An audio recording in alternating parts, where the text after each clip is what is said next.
You're listening to the audiobook of How the Specter of Communism is Ruling Our World, written by the editorial team of the Epoch Times groundbreaking series, 9 Commentaries on the Communist Party. Chapter 12, Sabotaging Education, Part 2. 2. Communist Elements in Primary and Secondary Education. Although communism is most influential at the university level, it has also influenced primary and secondary school education.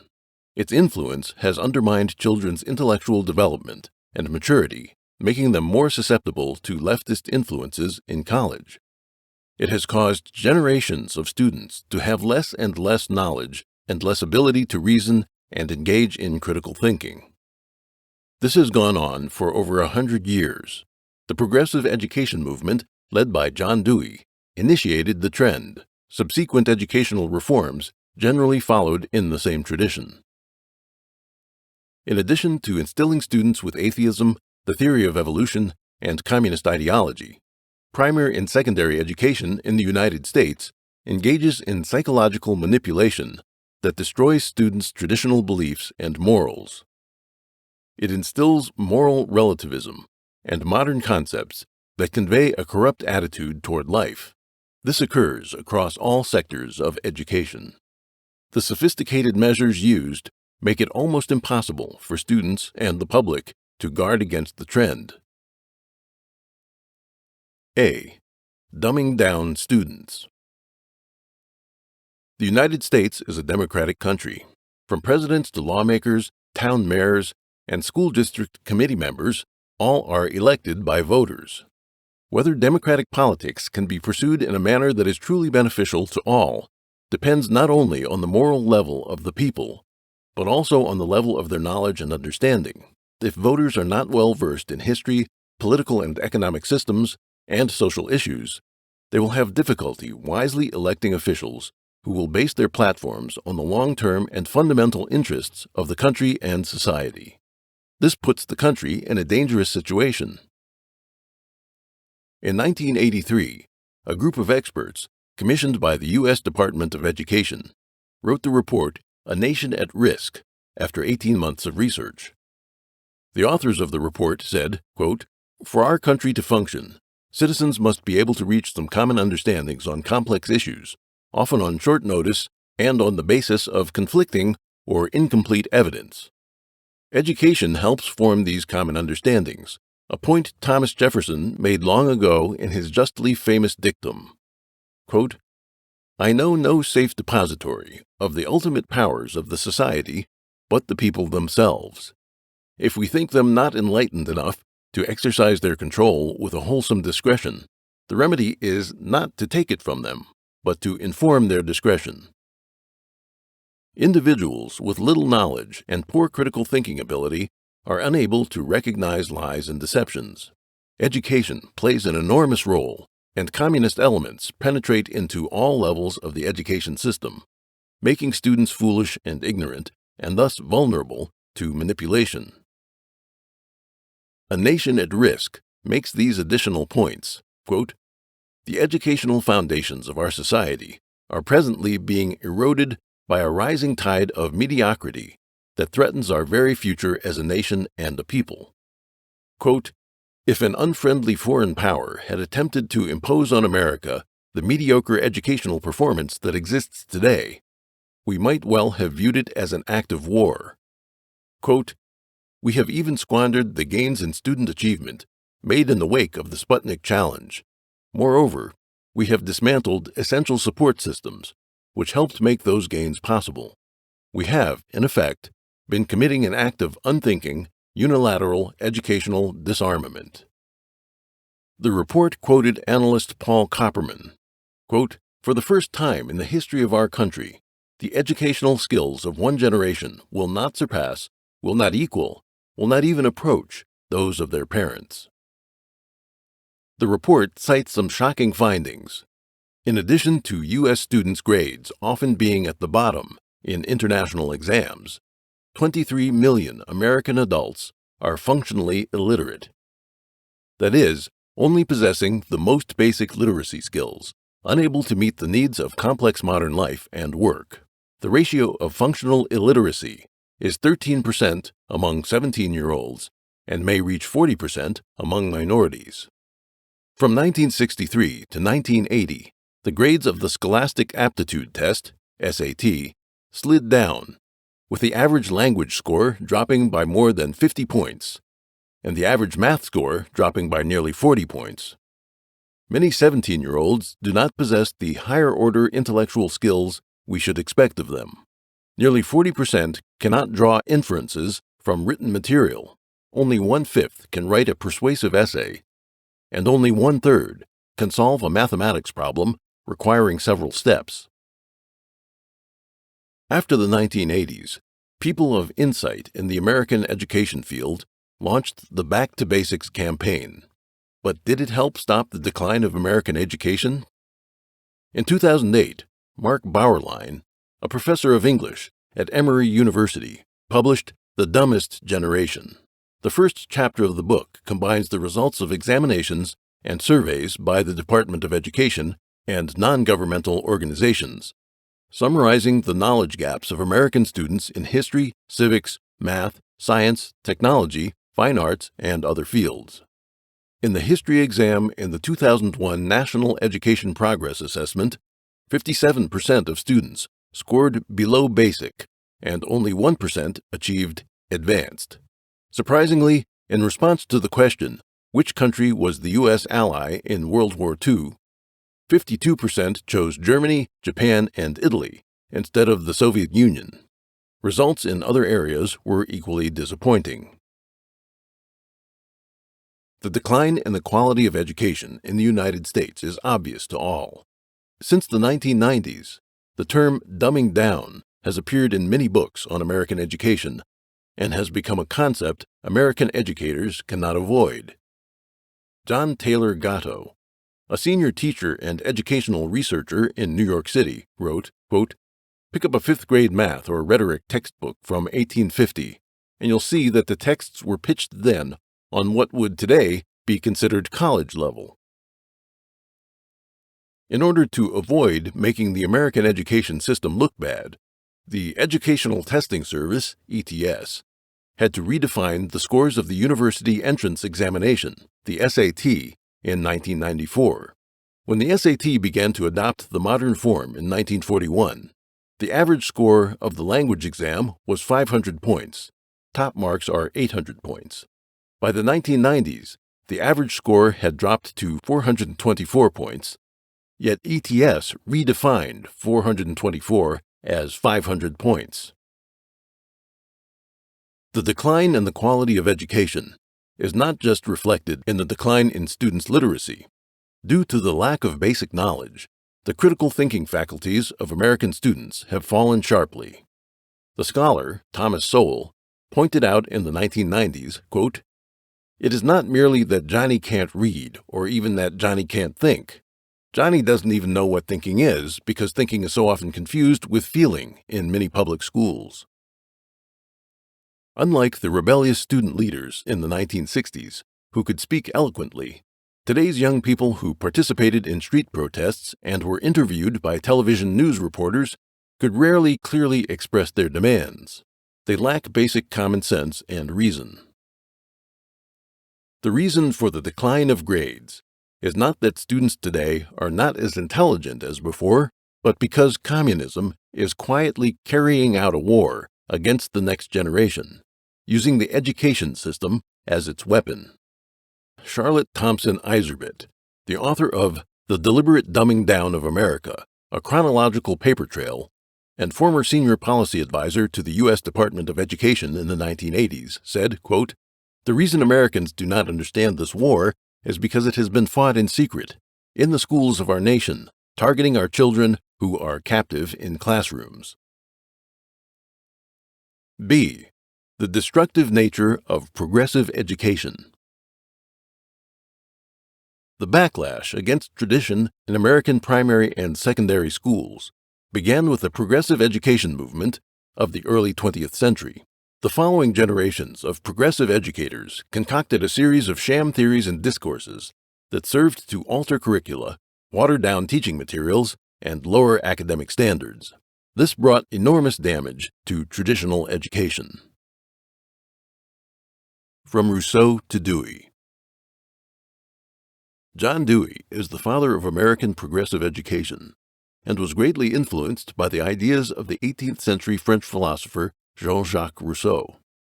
Rousseau believed that people were good by nature and that social ills were responsible for moral decline. He said that man was free and equal at birth, and that given a natural environment, everyone would enjoy their innate rights. Inequality, privilege, exploitation, and the loss of man's innate kindness were all products of civilization, he claimed. For children, Rousseau advocated a model of natural education that would leave them to their own devices. This education was to be absent of religious, moral, or cultural teaching. In fact, humanity is endowed with both benevolence and wickedness. Without nurturing benevolence, the wicked aspects of human nature will predominate to the point where people consider no method too base and no sin too evil. With his elegant rhetoric, Rousseau attracted many misguided followers. The harmful influence his educational theory had on Western education is hard to overestimate. About a century later, Dewey picked up where Rousseau had left off and furthered his destructive work. According to Dewey, who was influenced by Darwin's theory of evolution, children should be weaned from traditional guardianship of parents, religion, and culture, and allowed the freedom to adapt to their environments. Dewey was a pragmatist and moral relativist. He believed that there was no unchanging morality, and that people were free to act and behave as they saw fit. The concept of moral relativism is a critical first step in leading humanity away from the moral rules set by God. Dewey was one of 33 people who signed their names onto the Humanist Manifesto, penned in 1933. Unlike the humanists of the Renaissance, 20th century humanism is at its core a kind of secular religion rooted in atheism, based on modern concepts such as materialism and the theory of evolution. It regards a human being as a machine, or the sum of a biochemical process. In this calculus, the object of education is to mold and guide subjects according to the educator's wishes, something not fundamentally different from Marx's, quote, new socialist man. Dewey himself was a democratic socialist. American philosopher Sidney Hook said, quote, Dewey has supplied Marxism with the epistemology and social philosophy that Marx had half seen for himself and had half sketched out in his early works, but had never adequately spelled out. In 1921, as civil war raged across Russia, the Soviets found the time to produce a 62-page pamphlet featuring extracts from Dewey's Democracy and Education. In 1929, the rector of the Second State University of Moscow, Albert P. Pinkerich, wrote, quote, Dewey comes infinitely closer to Marx and the Russian communists. Biographer Alan Ryan wrote that Dewey, quote, supplied the intellectual weapons for a decently social democratic, non-totalitarian Marxism. Progressive educators make no pretenses about their goal to transform students' attitudes toward life. To achieve this aim, they overturned all aspects of learning, including class structure, teaching materials and methods, and the relationship between teachers and students. The focus of education shifted from the teacher to the students, or children. Personal experience was considered superior to knowledge learned from books. Lectures took a back seat to projects and activities. The conservative American magazine, Human Events, listed Dewey's Democracy and Education as number 5 in its list of the 10 most harmful books of the 19th and 20th centuries. It pointedly observed that Dewey, quote, disparaged schooling that focused on traditional character development and endowing children with hard knowledge, and encouraged the teaching of thinking skills instead. Astute critics have taken the progressive bent in education to task from the very beginning. The 1949 book, And Madly Teach, A Layman Looks at Public School Education, provided a concise and comprehensive rebuttal to the principal tenets of progressive education. Progressive educators have dismissed their critics as reactionaries and used various means to suppress or ignore them. Dewey spent over 50 years as a tenured professor at Columbia University. During the period when he headed the Teachers College, at least 1/5 of all primary and secondary school teachers received instruction or advanced degrees at Columbia. Progressive education has since spread beyond the borders of the United States. In contrast to figures like Marx, Engels, Lenin, Stalin, or Mao Zedong, Dewey had no aspiration to become a revolutionary guru or take over the world. He was a lifelong academic and professor, but the system of education he created became one of communism's most potent tools. Indulging students. According to Rousseau's theory of education, humans are born good and free, but are made bad by society. Therefore, the best method of education is to give children free rein and yield to the child's own whimsical development. Under the influence of Rousseauian thought, progressive educationists since Dewey often echo these kinds of ideas. One should not force the values of parents or teachers on students. Upon growing up, children should be allowed to make their own judgments and decisions. English poet Samuel Taylor Coleridge once elegantly gave the following retort to this sort of view. Quote, Thelwall thought it very unfair to influence a child's mind by inculcating any opinions before it should have come to years of discretion, and be able to choose for itself. I showed him my garden, and told him it was my botanical garden. How so? He said. It is covered with weeds. Oh, I replied, that is only because it has not yet come to its age of discretion and choice. The weeds, you see, have taken the liberty to grow, and I thought it unfair in me to prejudice the soil towards roses and strawberries. The quick-witted poet used the analogy to convey to his friend a principle. Ethics and wisdom are painstakingly cultivated, just as with gardening. Not overseeing a garden will cause an outgrowth of weeds. Abandoning children is akin to giving them over to ever-present forces for ill. It amounts to extreme negligence and irresponsibility. Good and evil are simultaneously present in human nature. Though children are by comparison more simple and pure, they are also susceptible to laziness, jealousy, combativeness, selfishness, and other negative traits. Society is a big dye vat. If children, with their natural bad inclinations, along with the good, are not properly raised, then by the time they have come to their age of discretion and choice, they will have long been contaminated by bad thoughts and bad habits. Educating them at that point will be too late. This indulgence of students reached its peak in the pedagogical literary work published in 1960, Summerhill, A Radical Approach to Education. The book's author, A.S. Neal, established in 1921 an English boarding school, Summerhill School, which admitted children ages 6 to 16. The school gave children complete autonomy. Children were able to decide whether or not they wanted to go to class at all, or whether they wanted to go to one class but not another. Neal's thought on education was heavily influenced by Frankfurt School philosopher Wilhelm Reich, a vigorous proponent of sexual freedom, and the two often corresponded. Besides academics, the school was also extremely lax on ethics, discipline, and male and female relations. It was all anti-traditional values. Boys and girls were able to casually date or live together, which the school would ignore or even facilitate. Neal allowed staff and students to swim naked together at an outdoor swimming pool. His 35-year-old stepson taught ceramic art and would often bring older grade girls home with him.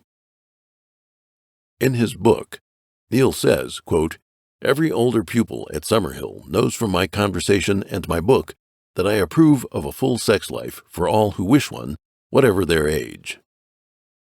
He has even hinted that, if not prohibited by law, he would have allowed boys and girls to sleep together. When Summerhill was published, it quickly became a bestseller. In the 1960s alone, it sold over 3 million copies, becoming a, quote, classic that teachers at teachers' colleges would require of all their students to read. An ancient Chinese saying goes, quote, "A strict teacher produces outstanding students." People with knowledge and experience in the West have also found that strict teachers have better classroom results. They also have a more positive influence on their students' conduct. Sadly, in the United States and other Western countries, under the influence of progressivism and educational autonomy, laws have been enacted that limit the scope of parents or teachers in managing students. This has caused teachers to be afraid to discipline students. Students' bad habits are not corrected in a timely manner, thus leading to a precipitous decline in their moral sense as well as their academic performance. Student-centered education.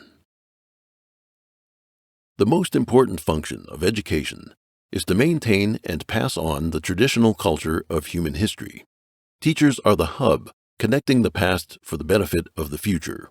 Quote, "A teacher is to pass on the Tao, teach the learnings and clear up confusion," according to a Chinese saying. Dewey's progressive educational thought removed the authority of teachers and downgraded their importance. His stance is anti-intellectual and against common sense, against education itself, in essence. Progressive educational advocates claim that education must put students at the center and let them explore on their own and reach their own answers. Yet the content of traditional course books was an accumulation of thousands of years of human civilization. How can that be explored by young and ignorant students so quickly? The real intention of progressive education is to cut students off from their bond with traditional culture. A negation of teachers' authority in the process of education is a negation of their role in carrying forward the knowledge of civilization. This is the ulterior motive of communism. Daisy Christodoulou's 7 Myths About Education analyzed and refuted 7 widely spread misconceptions, including claims that facts prevent understanding, teacher-led instruction is passive, projects and activities are the best way to learn, teaching knowledge is indoctrination, and others. Most of these myths are left over from progressive education, but after being passed down for several generations, they have become a plague on educational culture. Christodoulou is English, and most of her works use example from the United Kingdom, from which it can be seen that progressive educational concepts have impaired the whole world. Modern American education has degraded the traditional methods of attention to memorization, reading aloud, and practice as, quote, mechanical memorization, quote, rote learning, and drill to kill. Many are familiar with these criticisms. Rousseau attacked memorization and verbal lessons in his novel Émile, and Dewey's progressive educators furthered such theories. In 1955, American educational psychologist Benjamin Bloom proposed the famous Bloom taxonomy, which divided human cognition into 6 levels, from low to high: remember, understand, apply, analyze, evaluate, create. The latter 3 are regarded as higher-order thinking, because these abilities involve comprehensive analysis. We are not analyzing the strengths and weaknesses of the Bloom classification itself, but merely pointing out that since the system of classification was proposed, progressive educators have used the pretext of cultivating higher-order thinking to weaken the teaching of knowledge in schools. Anyone with common sense knows that having certain basic knowledge is the foundation of any intellectual task. Without a considerable reserve of knowledge, the so-called higher-order thinking, critical thinking, and creative thinking are both self-deceiving and deceiving of others. Bloom's classification system provides a seemingly scientific excuse for the unfathomable approach by progressive educators. One of the planks of the theory of student-centered instruction is that students choose what they want to learn and what they don't want, according to their own interests. The theory also states that teachers should educate students only in what they're interested in. This idea appears plausible, but may not be so. To have students learn in an enjoyable way is what every teacher would wish for. But children have shallow knowledge and limited vision and are unable to judge what is important to learn and what isn't. Teachers must take responsibility for guiding students so that they can transcend their superficial interests and broaden their visions and understanding. Simply catering to the superficial interests of students will only lead to their permanent infantilization. By adopting student-centered instruction, educators are thus deceiving students and parents, which is irresponsible to society. Studies have found that there is a tendency in American society for adults to remain in a kind of adolescence longer than other populations. The National Academy of Sciences in 2002 defined adolescence as a period from 12 to 30 years of age. The MacArthur Foundation went even further and tried to argue that a person is considered an adult at age 34. The educational system and media bear the responsibility for this extended period of adolescence that many adults have found themselves in. One of the excuses of progressive education in lowering teaching requirements is that along with the popularization of education, more people get enrolled in secondary and post-secondary schools, and thus the average level of attainment cannot be as high as in the past. This is a wrong understanding. Adapting education to a democratic society is supposed to enable those who did not have the opportunity to receive an education before to be able to receive one, not to lower the standards or to have everyone receive an inferior education by lowering the quality. Progressivism claims to replace useless classical courses, such as Greek and Latin, with more contemporary courses, but in the end, most schools do not in fact introduce high-quality courses useful for modern life, like in-depth courses in mathematics, economics, and modern history. Instead, progressive educators promote classes like driving, cooking, beauty, and accident prevention, which have nothing to do with academics. The curriculum and teaching method reforms advocated by progressive educators deceive students who are not yet well informed, as well as parents who defer to schools, teachers, and so-called experts. If we look at only some teaching methods proposed by progressive education, they are not useless when applied to some subjects and areas of learning. However, when we look at progressive educational movement and its specific background and outcomes, it becomes clear that progressive education sets itself up in opposition to traditional education, thereby mutating education and ultimately ruining it. Unlike Marx, Engels, Lenin, Stalin, and Mao Zedong, Dewey had neither the ambition of being a revolutionary nor the arrogance of attempting to launch a world revolution. If we put his life into perspective, he is clearly a scholar and a professor, but the educational movement he launched became one of the most useful tools for communism to undermine human society. C. Education, a means of spoiling students. On April 20th, 1999, 2 students at Columbine High School in Colorado murdered 10 students and 1 teacher and injured over 20 people in a carefully plotted massacre. The tragedy shocked the United States. People wondered why the 2 students would carry out such a cold-blooded attack, murdering their classmates and a teacher they'd known for years. By comparing social phenomena in different historical periods, educators noticed that up to the 1960s, problems with the U.S. student behavior were minor, things like tardiness, talking in class without permission, or chewing gum. After the 1980s, there were worse problems, like excessive drinking, drug abuse, premarital sex, pregnancy, suicide, gangs, or even indiscriminate shooting. The downward trend worried those who saw how things were developing, but few knew the real roots of the change, and none could prescribe the appropriate treatment for the disorder. The distortion and downward spiral of the moral standards of American youth was no accident. Atheism and Evolution. Dr. Frederick Charles Schwartz, author of the book You Can Trust the Communists to Be Communists, and a pioneer of U.S. anti-communist campaigns, observed, quote, "The 3 basic tenets of communism are atheism, evolution, and economic determinism. The 3 basic tenets of the American public school system are atheism, evolution, and economic determinism. His point was that key elements of communist ideology have been adopted in American public schools. The divine created humankind and laid down the moral standards that should regulate human life. Belief in gods lays the foundation of morality for society and underpins the existence of the human world. Communism forcibly spread atheism and the theory of evolution in schools as a means of destroying morality.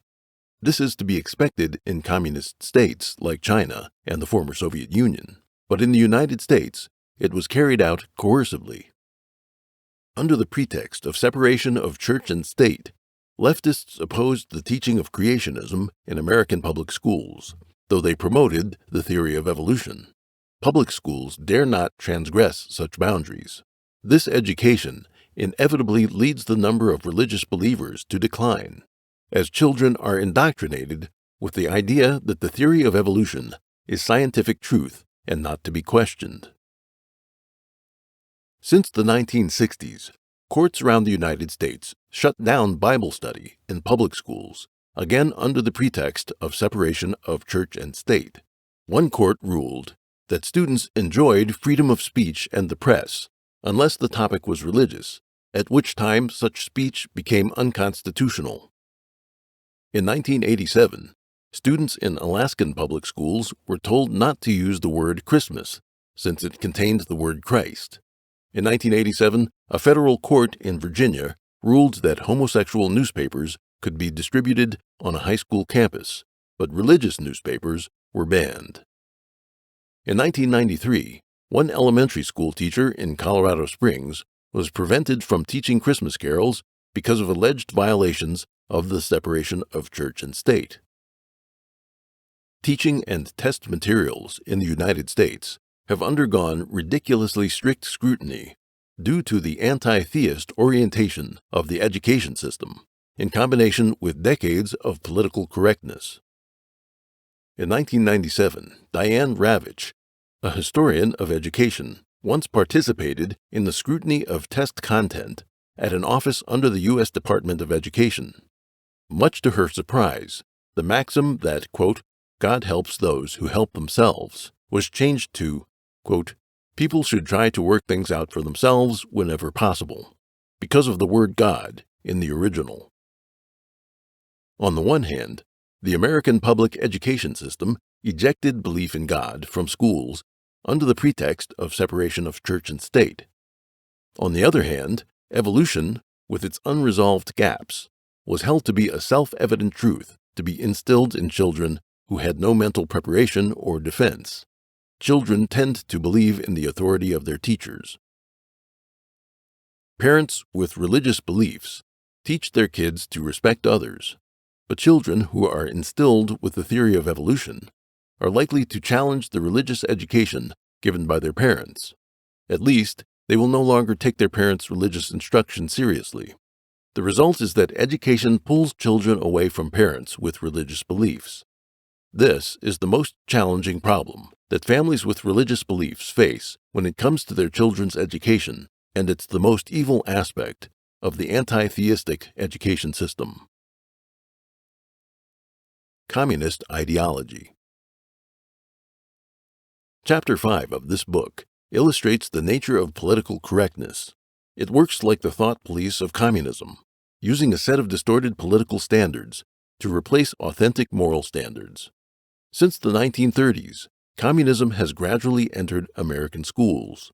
From then on, political correctness has played the dominant role in the American educational system. When put into practice, it comes in different forms, some of which are extremely deceptive.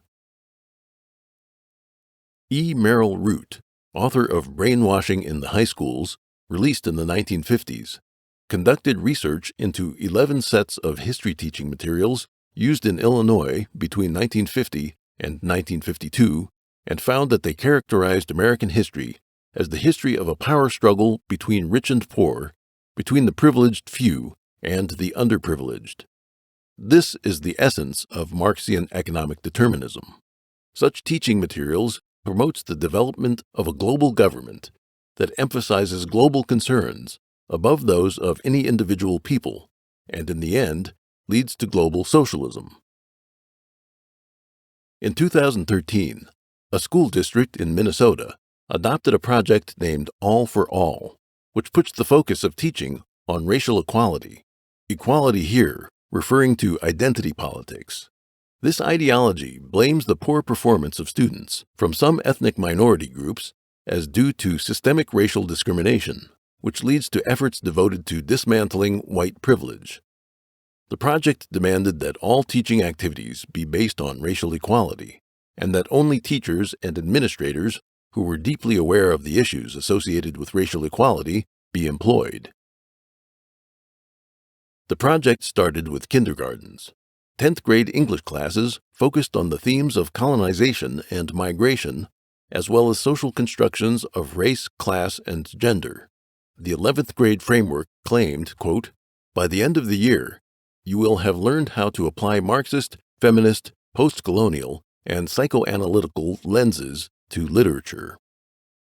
In July 2016, California adopted a new social science framework for elementary and high schools. The original left-leaning framework was made to look even more like left-wing ideological propaganda. Content that should be emphasized in history and social science courses, like the founding spirit of America and military, political, and diplomatic history, was watered down or ignored. In contrast, the counterculture of the 1960s was passionately highlighted and made to seem like the founding principles of the nation. The curriculum also articulated a clearly anti-traditional framework of sex and family. Take the 11th grade courses, for example. The framework claimed its focus was on the rights movements of minority races, tribes, and religions, as well as women and LGBT Americans. In fact, religions were seldom mentioned, but much was written about sexual minorities. In particular, LGBT groups were included first, having a significant share of 11th grade history courses. The LGBT portions were written in a tone clearly supportive of sexual liberation. For example, in the part on AIDS, it was suggested that people's fear of AIDS caused sexual liberation to wane. The sex content occupied many chapters, squeezing out other content far more worthy of attention for young people. For example, in the course on World War I, students hardly learn of the critical role played by the U.S. Army, but instead learn that American soldiers found European sexual customs satisfying. This left-leaning framework is full of distortion and bias, guiding students to hate their own country. Though the framework was adopted by California, the impact of this approach has been national. D. Psychological manipulation. Another major way that students have been morally corrupted is the introduction of significant psychological conditioning in education, injecting students with moral relativism. In March 1984, hundreds of parents and teachers attended hearings for the amendment of pupil rights protections hosted in 7 cities, including Washington, D.C., Seattle, and Pittsburgh. The testimonies in the hearings run over 1,300 pages.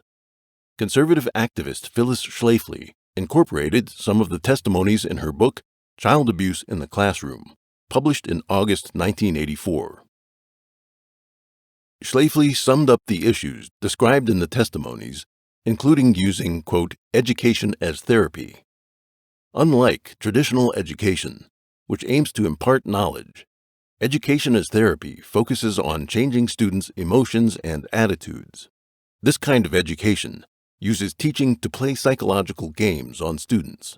It has them fill out surveys on personal issues and forces children to make decisions like adults, weighing in on issues like suicide and murder, marriage and divorce, abortion and adoption. In fact, such courses weren't set up for the students' psychological health. They were intended to change the values of students through psychological conditioning. Psychology and education. Modern education is heavily based on philosophy and psychology. Besides John Dewey's progressive education, which has had a huge impact on the U.S. education system. There is also Sigmund Freud's psychoanalysis and Carl Rogers' humanistic psychology. The Frankfurt School's critical theory combines theories from Marx and Freud. Herbert Marcuse, a theorist of the Frankfurt School, called for the removal of all inhibitions so that young people could let loose their natural instincts and indulge their personal whims. It was this thinking that helped accelerate the birth of the counterculture of the 1960s. Deeply influenced by the above-mentioned schools of thought on psychology, the first Director General of the World Health Organization and a Canadian psychologist, Roch Chisholm, said in one of his speeches in 1946, "What basic psychological distortion can be found in every civilization? It must be a force which discourages the ability to see and acknowledge patent facts, which produces inferiority, guilt, and fear. The only psychological force capable of producing these perversions is morality, the concept of right and wrong. This artificially imposed inferiority, guilt, and fear, commonly known as sin, produces so much of the social maladjustment and unhappiness in the world. Freedom from morality means freedom to observe, to think, and behave sensibly. If the race is to be freed of its crippling burden of good and evil, it must be psychiatrists who take the original responsibility." Based on false ideas, Chisholm proposed a shocking theory. In order to release an individual from psychological pain, morality and the concept of right and wrong must be neutralized. This psychologist hence waged war on morality. Seemingly influenced by Chisholm, humanistic psychologist Carl Rogers came up with the, quote, values clarification classes, which served the purposes of eradicating traditional values and concepts of right and wrong. Eventually, Dewey's moral relativism, the Frankfurt School's rejection of inhibitions, and Chisholm's psychological theories worked together to attack and undermine traditional values. They destroyed the moral bastions of public schools in the United States. Moral relativism. Americans who attended schools in the late 1970s should remember an imagined scenario many teachers brought up in class. The story went like this. After a ship sank, the captain, several children, a pregnant woman, and a gay man got on a lifeboat. The lifeboat was overloaded, and one person must be let go. The teachers would ask the students to discuss and decide who must get off the lifeboat, meaning give up his or her life. The teacher would not comment or judge the students' comments. This story was often used in the values clarification classes that emerged in the 1970s. Besides being used for values clarification, the classes were used for decision-making, effective education, the Quest drug prevention program, and sex education. William Kilpatrick, author of Why Johnny Can't Tell Right from Wrong, described such classes as having, quote, turned classroom discussions into bull sessions, where opinions go back and forth, but conclusions are never reached. Quote, it has resulted in classrooms where teachers act like talk show hosts and where the merits of wife-swapping, cannibalism, and teaching children to masturbate are recommended topics for debate. For students, it has meant wholesale confusion about moral values, learning to question values they have scarcely acquired, unlearning values taught at home, and concluding that questions of right and wrong are always merely subjective. It has created a generation of moral illiterates, students who know their own feelings but don't know their culture. The scholar Thomas Sowell understood that these sessions utilized the same measures employed in totalitarian countries to brainwash people. They include the following, quote, emotional stress, shock, or desensitization to break down both intellectual and emotional resistance, isolation, whether physical or emotional, from familiar sources of emotional support and resistance, cross-examining pre-existing values, often by manipulating peer pressure, stripping the individual of normal defenses, such as reserve, dignity, a sense of privacy, or the ability to decline to participate, rewarding acceptance of the new attitudes, values, and beliefs. Soule notes that the sessions have in common the encouragement of students to rebel from the traditional moral values taught by their parents and society. Classes were conducted in a neutral or a non-judgmental way. In other words, the teacher does not distinguish between right and wrong, but searches for what feels good for an individual. They focus on, quote, the feelings of the individual rather than on the requirements of a functioning society or the requirements of intellectual analysis. Death education and drug prevention education. In September 1990, ABC broadcast a program that had viewers very concerned. A school took students to a morgue as part of its new program of death education. The students viewed and touched corpses. Common activities of death education classes include asking students to write their own epitaphs, select their own coffins, arrange their own funerals, and write their own obituaries. A death education questionnaire included the following, quote, how will you die? When will you die? Have you ever known anyone who died violently? When was the last time you mourned? Was it expressed in tears or silent pain? Did you mourn alone or with someone else? Do you believe in an afterlife? Obviously, these questions have nothing to do with studying. They are designed to probe the student's outlook on life, their religious beliefs, and their personalities. Some of the questions are aimed to elicit particular reactions and can have a negative impact on teens. It is said that death education can help students establish the right attitude in the face of death. However, suicides of teens who were in these classes occurred throughout the country. Although a causal relationship has not been established scientifically, it is certainly reasonable for parents to suspect and fear that by exposing psychologically immature students to information on death and suicide, students may tend to develop depression and hopelessness, which may contribute to reasons for committing suicide. Drug prevention education also became very popular in schools. However, in 1976, Dr. Richard Bloom of Stanford University conducted a 4-year study on a drug prevention education course called DECIDE. The group that took the course had a weaker ability to resist drugs than the control group that did not take the course. Between 1978 and 1985, Professor Stephen Drewers conducted a research project comparing the rate of smoking and substance abuse among students who had taken a course called Quest and those who had not. The results showed that those who did not take the course maintained a steady or lowered rate of smoking and substance abuse. Neither death education nor drug prevention education generated the expected outcome. So what was the real purpose?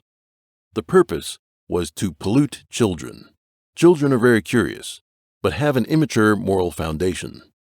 New and strange content stimulates their curiosity and can lead them down a dark path.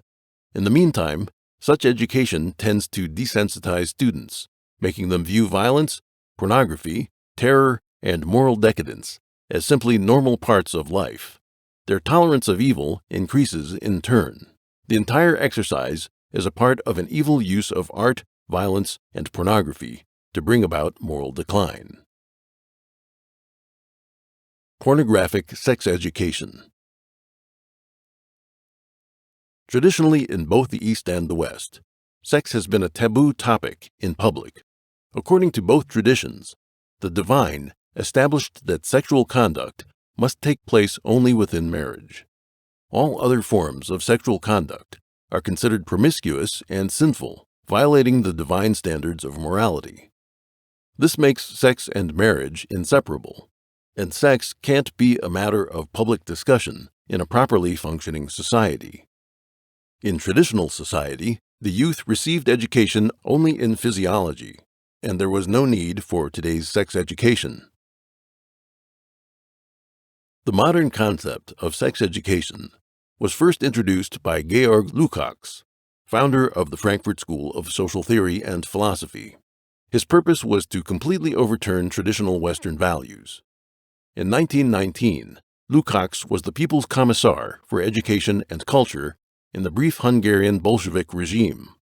He developed a radical sex education program that taught students free love, sexual intercourse, and how outdated marriage was. The sexual revolution of the 1960s annihilated these traditional Western values. Sexually transmitted diseases and teen pregnancy began to rise rapidly. In these circumstances, those who wanted to solve such social problems promoted sex education. But in the education system that had already deviated from traditional moral teachings, sex education instead emphasized safety, preventing disease and pregnancy, and was disconnected from marriage, thus following the Lukács model of sex education by ignoring all moral aspects of sex. This form of education then became a tool for destroying youth. They were also exposed to the extramarital, promiscuous conduct of homosexuality, thus normalizing such behavior. The result of all this has been that the younger generation indulges in what they think is freedom, but what is in reality a path that turns away from divinely ordained standards. This sort of sex education from elementary school onward has already destroyed the traditional values of family, individual responsibility, love, chastity, a sense of shame, self-control, loyalty, and more. John Dewey's learning by doing form of progressive education is a convenient tool for Marxists. The sex education program, Focus on Kids, widely promoted by the Centers for Disease Control and Prevention, recommends that teachers organize students to compete in a condom race. Each student must put a condom on an adult sex toy and then take it off. Whoever finishes fastest wins.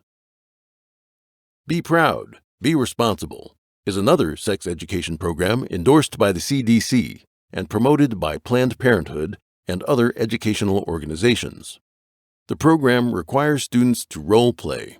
For instance, 2 female students discussing safer sex. Student-centered instruction is another idea from progressivism. In this program, the teacher is instructed to ask students to brainstorm questions of intimacy with sexual partners. To the majority of people who still have traditional values in their hearts, it is difficult to distinguish this supposed education from child pornography. The main proponent of the program, Planned Parenthood, is the biggest provider of sex education and books in the United States. It has branches in 12 countries. It also promotes abortion rights. The group was formerly known as the American Birth Control League. Margaret Sanger was a progressive socialist who worshipped Stalin's Russia and traveled there to pay her respects. She was also a strong proponent of the sexual liberation movement. She is on record as saying that extramarital affairs, quote, really set me free. She holds the idea that females have the right to become single mothers, and even wrote to her 16-year-old granddaughter about sexual intercourse, saying, quote, 3 times a day was about right. She established the Birth Control League because her promiscuous lifestyle required it. In the modern sex education courses created by this organization, it is not difficult to see that sexual liberation finds its origins in communism. Perfectly Normal is a sex education textbook that has been translated into 30 different languages and has sold over 1 million copies worldwide. The book used close to 100 cartoons of nudes to describe various normal and abnormal movements, feelings, and physical sensations of masturbation between opposite sexes and homosexuals, as well as birth control methods and abortion. The author claimed that children have the right to know all such information. The main theme of the book is that this variety of sexual education is all normal and that none should be subject to moral judgment.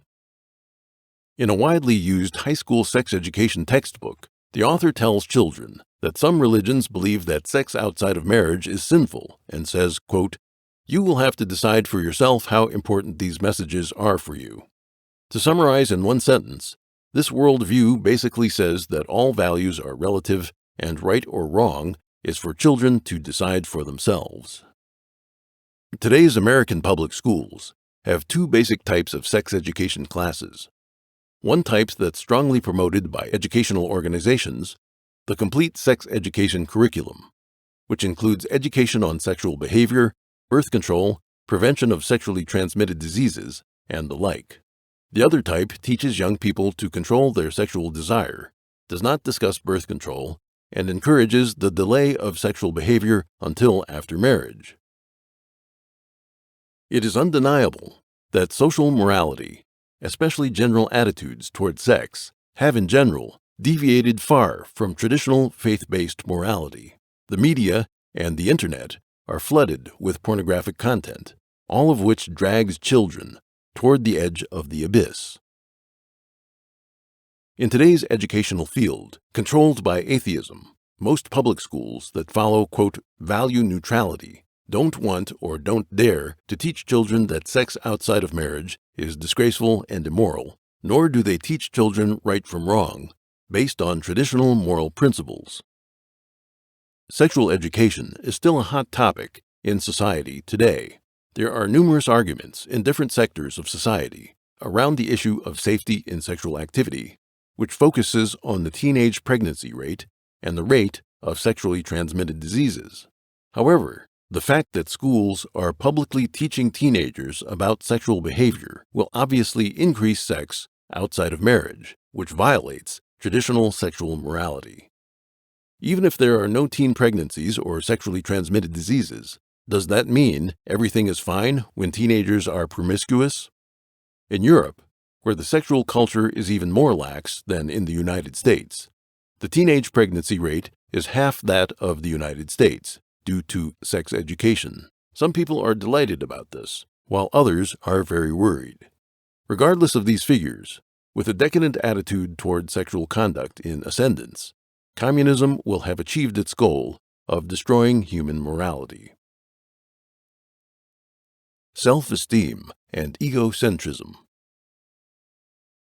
Since the 1960s, a new dogma has been heavily promoted in the field of U.S. education, and it is responsible for a major downward slide in educational quality.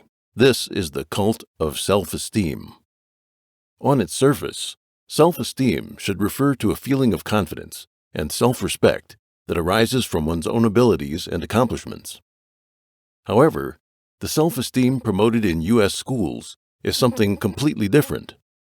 In her book, The Feel-Good Curriculum, The Dumbing Down of America's Kids in the Name of Self-Esteem, Maureen Stout, Ph.D., writes about a very common phenomenon in current American schools. Students care about their grades, but don't care about what they learned or how much effort they put in. To satisfy the students' demands for better grades, teachers are forced to reduce the difficulty of exams and demand on students. But this only results in underperforming students putting in even less effort. The author's colleagues seem accustomed to the phenomenon and are even of the belief that school should be like the womb, isolated from the outside world so students can gain emotional comfort but not intellectual development or resilience. The focus seems to be on students' feelings, not in their overall growth. As many commentators have pointed out, the dogma of self-esteem confuses cause and effect. Self-esteem is the outcome of effort, not a precondition for success. In other words, feeling good does not lead to success, but one feels good after becoming successful. This misconception of self-esteem is the byproduct of the psychotherapeutic style of education that's come to prominence since the 1960s. Psychotherapeutic education ended up indoctrinating a large number of young people with a sense of entitlement and victimhood. Dr. Stout delineates the common mindset in everyday language, quote, I want to do what I want, how I want, and when I want, and nothing and no one is going to stop me. American education exaggerates the ideas of freedom and self-centeredness in the name of sentimental self-esteem. This style of education produces a generation of young people who don't value morality and don't assume responsibility. They care only about their own feelings rather than other people's feelings. They pursue enjoyment, but try to avoid effort, sacrifice, and suffering. This has wrought havoc on the morality of American society. E. The infiltration of education.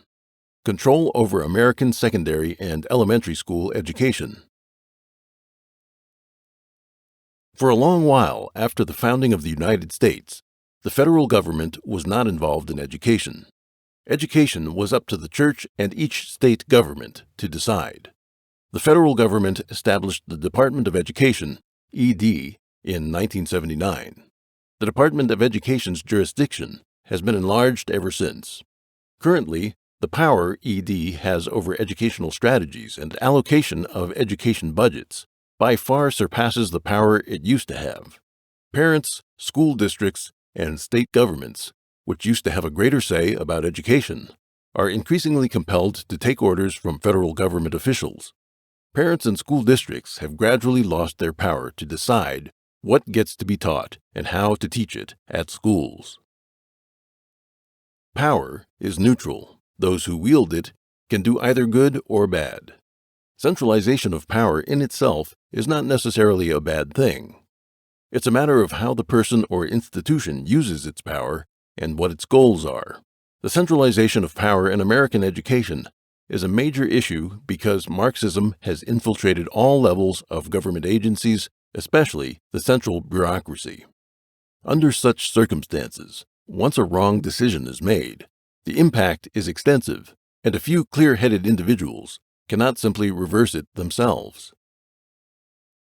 As explained by B.K. Eekman, one of the results from the centralization of power in American education is that the officials in charge of education cannot, over a short time span, see how their educational strategies develop historically and how great an impact they can create over a longer period. Many people deal with a limited scope of affairs. Although some events may raise doubts, most people do not have the time, energy, resources, or courage to investigate for themselves. Even if their suspicions are aroused in some cases, without other pieces of the puzzle, they can do little more than obey what they're told by their supervisors. Everyone thus becomes a part of a gigantic machine. It is difficult for them to see the consequences of their decisions on students and society, and as a result, their moral accountability is weakened. Communism can take advantage of the weaknesses in this system and break down society's defenses one by one. Moreover, teachers' colleges, publishing houses, educational accreditation organizations, and teacher accreditation institutions have decisive impacts on education and therefore all become targets of infiltration.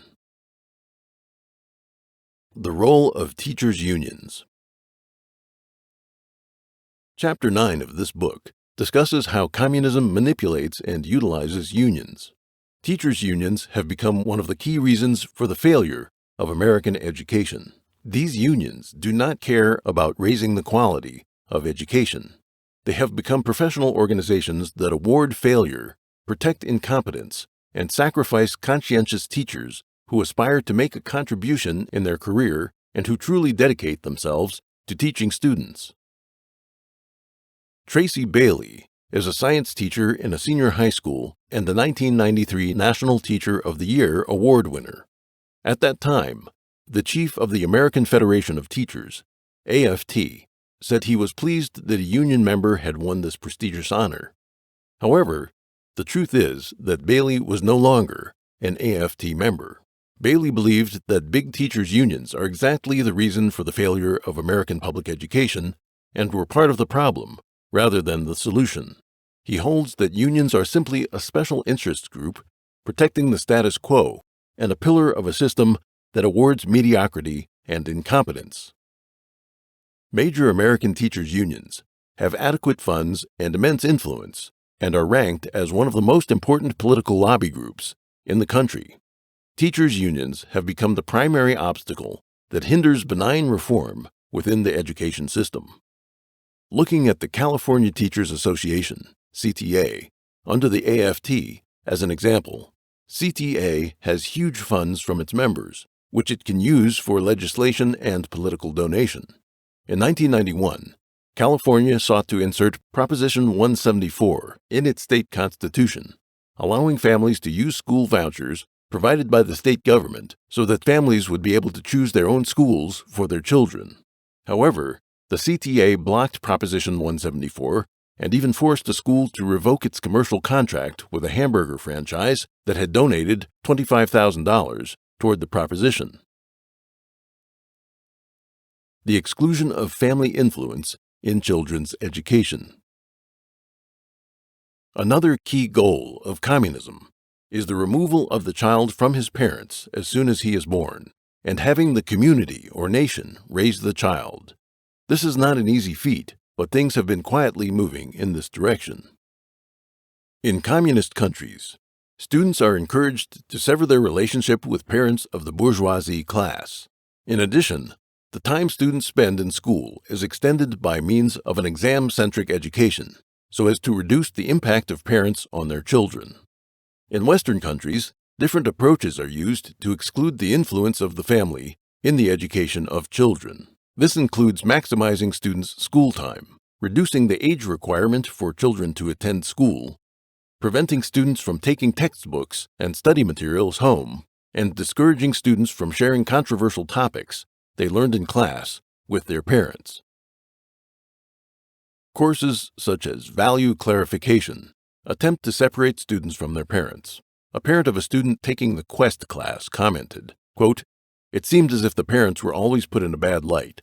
The story would be about a father and his son, say, and the father was always overbearing, always too strict, always unfair. Oftentimes, the subtext of these courses is that your parents don't understand you, but we do." Sometimes due to legal requirements, students must first obtain parental consent before they can participate in certain activities. On such occasions, teachers or the school administrative staff often use misleading and ambiguous words for parents to know the detail of what they're agreeing to. If parents complain, school authorities or the school district have methods to deal with the complaint: procrastinating, shirking responsibility, or going through the motions. For example, they might say that parents do not have the professional knowledge of education, that other school districts are doing the same thing, that only your family is complaining, and so on. Most parents don't have the time or resources to engage in a prolonged argument with the school or school district.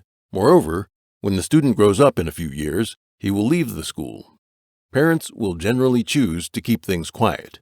Yet in the meantime, the child is almost held hostage by the school, and parents don't dare to offend the school authorities. They have no choice but to refrain from protesting. When parents do protest against school practices, school authorities may label them as extremists, troublemakers, religious bigots, fanatics, fascists, and the like. By doing so, school authorities deter other parents from voicing an objection. Misleading and obscure education jargon. We previously quoted Charlotte Thompson